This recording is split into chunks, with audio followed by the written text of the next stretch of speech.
Ayan. Kita naman po ninyo yung naka-share. Yes po. Ayan. So, ito naman po yung mindset naman ng isang customer. Tandaan nyo kanina, in general po, yung kay Robert Kiyosaki. Okay? Pinakita ko yung basic. Ngayon, when it comes to customer, meron din po yung mindset. Kaya kailangan familiar din kayo sa mga mindset na to.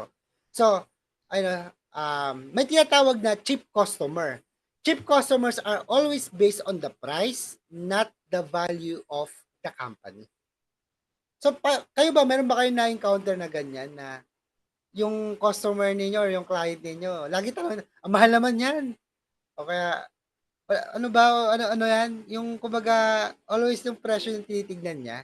So, makaka-encounter kayo ng ganyang mindset ng isang tao. Lalo na pag nakipag-deal kayo, nakipag-negotiate kayo.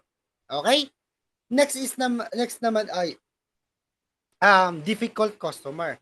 Ito yung pahihirapan ka and ang daming tanong pero di naman talaga mag-avail. Same with the company na sobrang maka-hype sa product and services. Okay?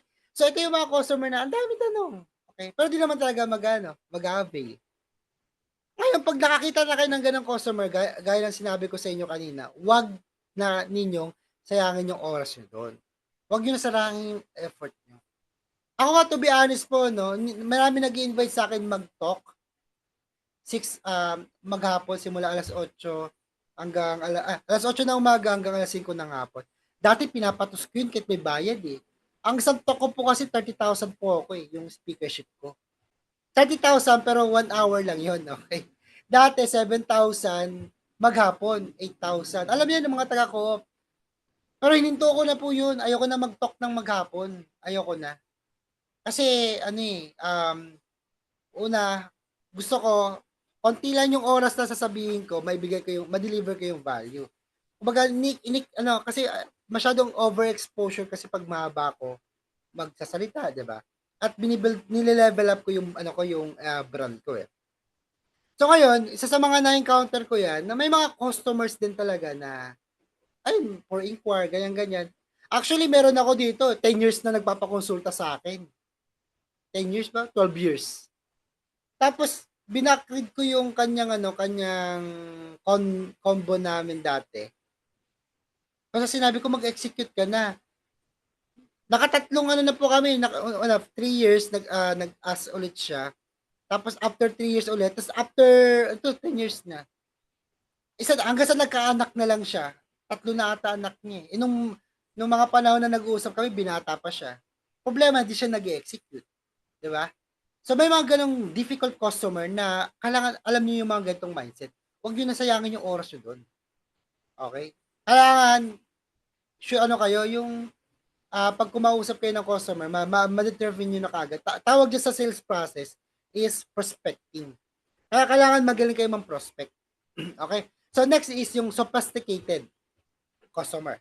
Ito yung madaming tanong because gusto niya maging educated siya sa product and services. And this customer are sure buyer, pero need niya lang ng time. Same with entrepreneurs na di niya need magmakaawa sa client to avail his service or product. So kung kayo negosyante kayo, okay? Syempre kayo, di ba, sophisticated. Tanong ng tanong. Pero after a days, 1 week, mag-a-avail pala ng product and services. So, ito yung mga sophisticated, no? Marami silang tanong pero nag-avail. So, ito yung mga hahanapin ninyo, yung sophisticated, yung mga ganito. Okay lang maraming tanong, pero alam nyo mag-avail siya. Kung kilala nyo yung tao niya, yung tao na ganito. Next naman is the affluent. Ito yung mga tipong alam na niya kung ano yung need niya and he want to be treated as important customer dahil yung product and service ninyo is part ng kanyang lifestyle. Gaya ng isang entrepreneur, yung lifestyle niya is yung business niya. Di niya need magtalon-talon kung saan-saan. Okay? So again, itong mga entrepreneur, itong mga customers na to, ito yung mga affluent. Okay? Ibig sabihin, tawag ito, willing magbayad. Na hindi na niya kailangan ng explanation. So ako marami akong ganyan, marami akong mga customer na ganito. Ayun, ang point ko dito mga kasama, kailangan alam niyo itong mindset na to. kailangan naiintindihan yung ganitong mindset.